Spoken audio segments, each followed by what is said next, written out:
Comment lutter efficacement contre les violences basées sur le genre? L'ONG Fondation Espoir et Vie propose d'associer les autorités administratives à ce combat.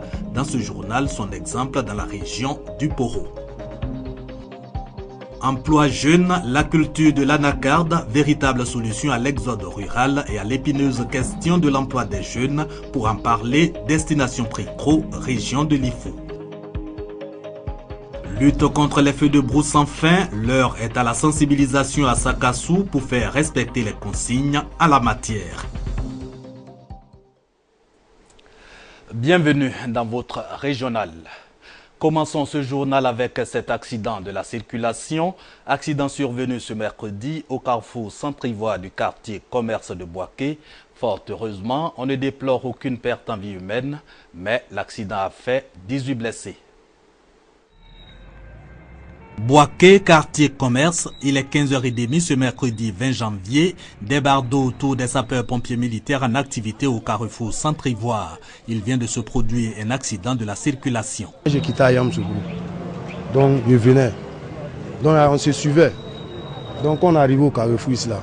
Il y avait un taxi devant moi. Donc quand le taxi s'est engagé, moi aussi je me suis engagé. Donc à ma grande surprise, je vois Ben là, Ben il quitte en haut là-bas. Vers l'ancien cieux, il descend. Parce que je ne pouvais rien faire. Donc il est venu me prendre. Donc la voiture a fait tourner. Recherché pour donner sa version des faits, le conducteur du camion mis en cause est introuvable. Il aurait pris la fuite une fois qu'il a maîtrisé sa mastodonte, peu avant l'arrivée de notre équipe. On peut donc se contenter du point des sapeurs-pompiers militaires. On dénombre en tout environ 18 victimes. Nos équipes ont trouvé environ 16 victimes sur les lieux. Donc automatiquement, ils ont transporté les cas les plus urgents.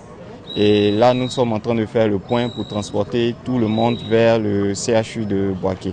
Pas de perte en vie humaine à la suite de cet accident, aux origines non encore élucidées.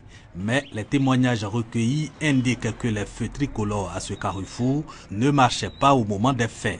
Une situation récurrente à Boaké. Autant que les autorités, cet élément interpelle une fois encore les usagers de la route. Alors, prudence, prudence. Autre sujet, lutte contre les violences basées sur le genre. L'ONG Fondation Espoir et Vie veut impliquer les autorités administratives dans le combat. Elle vient de former les autorités de la région du Poro. Brahima Doumbia et Kader Sogodogo reviennent de Korogo. Selon les données de l'ONU Femmes, une femme sur 3 est victime de violences dans le monde. En Côte d'Ivoire, 2 femmes sur 3 subissent des violences de la part des hommes. Chaque année, 3 millions de filles âgées de moins de 15 ans subissent des mutilations génitales, soit 8 000 par jour. Viol, abus sexuels, mariage forcé, mutilation génitale et non-scolarisation de la petite fille sont autant d'agressions faites aux femmes. Malgré les progrès accomplis et l'intérêt accru pour ce sujet ces dernières années, les violences faites aux femmes et aux filles atteignent encore un niveau inacceptable. Pour une sensibilisation efficiente, des actions visant à mettre fin à ces pratiques humiliantes sont menées. À Korogo, l'ONG Fondation Espoir et Vie veut renforcer les capacités des autorités locales pour leur implication dans l'éradication de ces fléaux.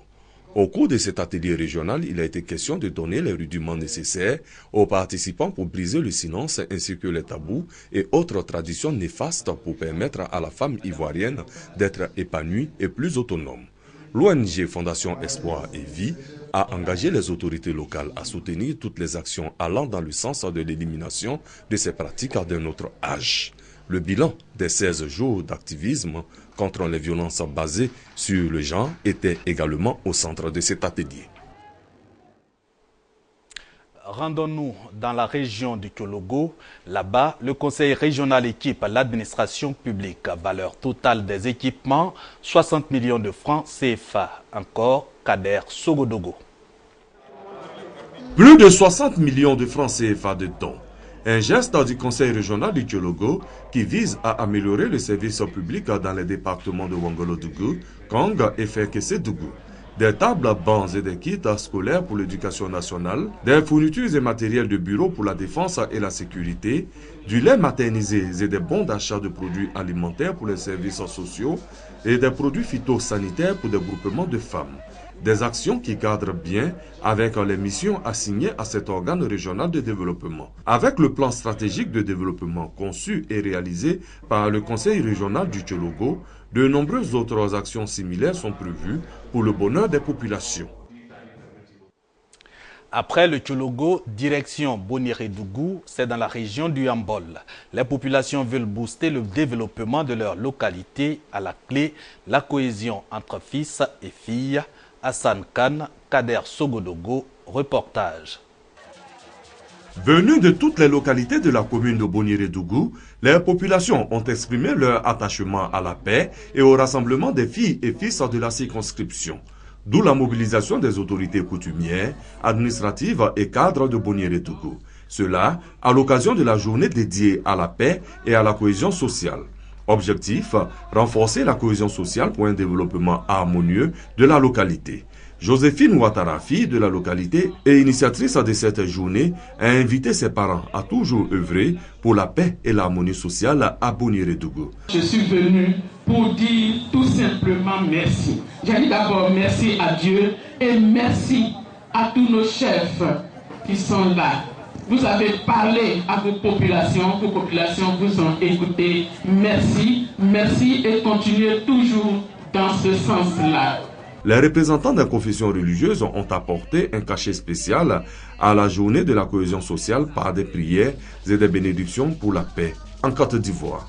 Début d'année difficile pour Christine Somé, la présidente des personnes handicapées de Bouaké. Christine est frappée d'un double malheur, un accident de la circulation et un vol. Les faits avec Kwadio Kwame. Somé Ambewan Christine, la quarantaine révolue, présidente des personnes vivant avec handicap à Bouaké.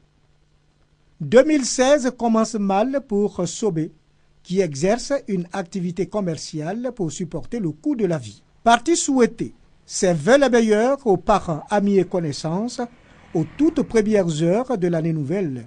Un motocycliste fou a percuté l'engin roulant de la pauvre dame, lui fracturant une jambe. Ironie du sort, un autre individu, sans foi ni loi, qui n'attendait certainement que cette détresse, profitera de cette occasion pour cambrioler le magasin de Christine. Comment se soigner afin de sortir de cette situation difficile? Telle est l'équation à plusieurs inconnus à résoudre. On devait m'opérer, compte tenu aussi de la situation difficile. J'ai demandé à venir faire l'indigénat. Au départ, Christine faisait le tour des services de la ville de Bouaké pour la livraison de ses articles, avant de s'établir au feu tricolore de Ngatakro. Somé a dominé son handicap, refusant de demander l'aumône. Cet accident et ce vol risquent de briser l'élan amorcé si les personnes de bonne volonté ne lui viennent en aide. Pendant ces fêtes-là, même, ça n'a pas marché. Compte tenu vraiment de les difficultés de la vie, vraiment, rien n'a marché. Donc, tout mon stock est parti. Je dois au fournisseur. Vraiment, je demande aux personnes de bonne volonté. Tu peux faire quelque chose pour moi. Au secours donc à une dame en réelle difficulté. Espérons simplement que de bonnes volontés viennent au secours de Somé Christine. Économie maintenant, et nous restons toujours à Bouaké pour parler des innovations de la mairie. Des innovations pour accroître les recettes sans toutefois augmenter les taxes municipales. La stratégie dans ce reportage, il est signé Soro Corona, Kader Sogodogo. 1,2 milliard de francs CFA. C'est la recette propre de la mairie de Bouaké au titre de l'année 2015. Plus de la moitié de cette somme a été consacrée aux investissements pour le développement de la commune.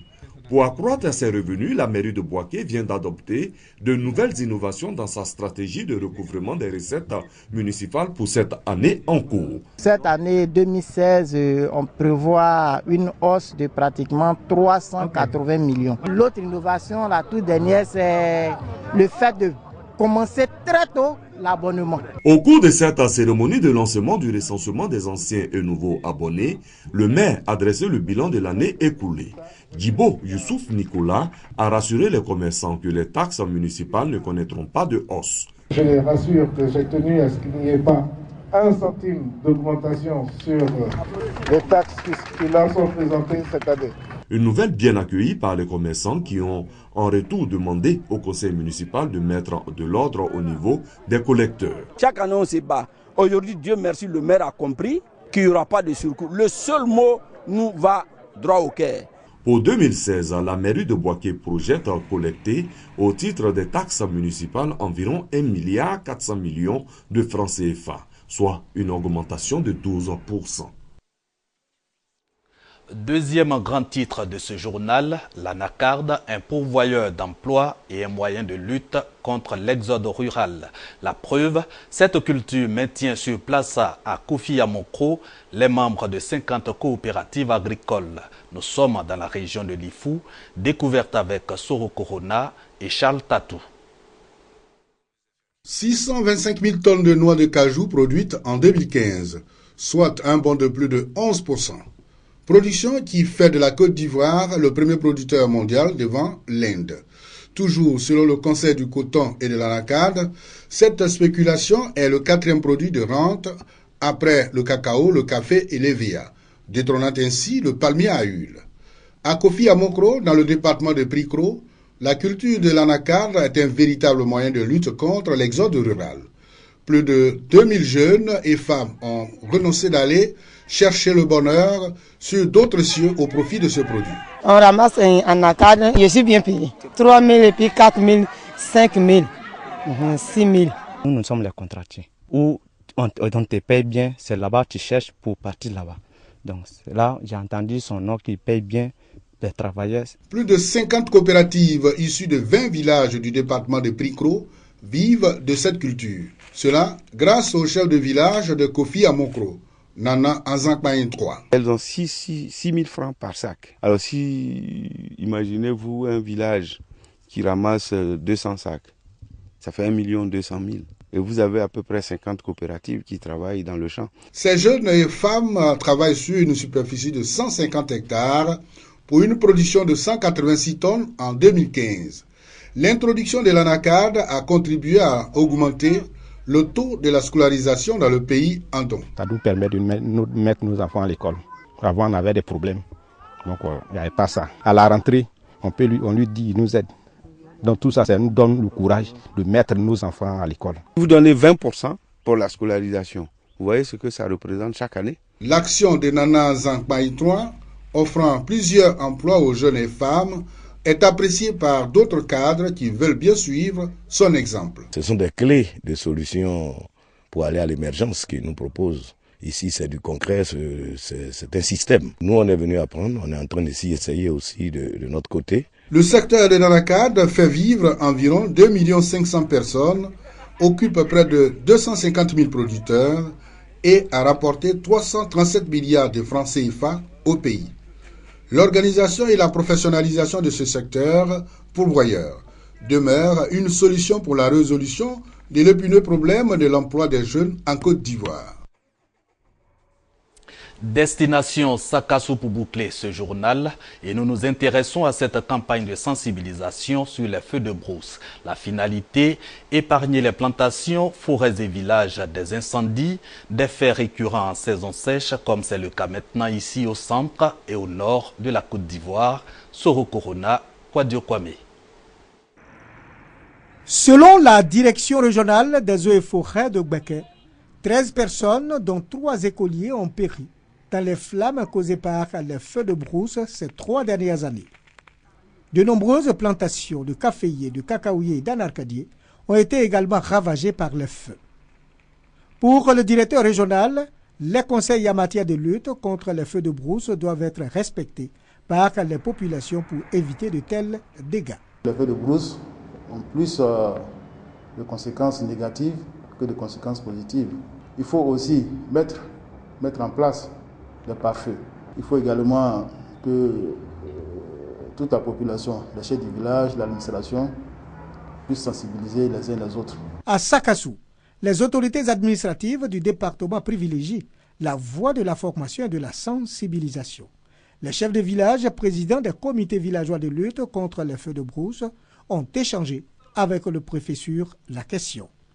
Kwaku Ange Tikaya a exhorté les têtes couronnées à respecter et à appliquer les mesures pour combattre les feux de brousse. Les personnes donc, qui vont brader, qui vont vouloir saper le travail donc, des comités de lutte contre les feux de brousse, que ces personnes-là soient appréhendées. Nous allons les sensibiliser davantage pour que de façon totale, les feux de brousse disparaissent totalement donc, dans notre département. À Sakassou, déjà plus de 10 hectares d'anarcadier et des centaines de kilomètres de forêts domestiques ont été ravagés par le feu. Fin de cette édition, je vous retrouve dimanche pour un autre journal. D'ici là, portez-vous bien.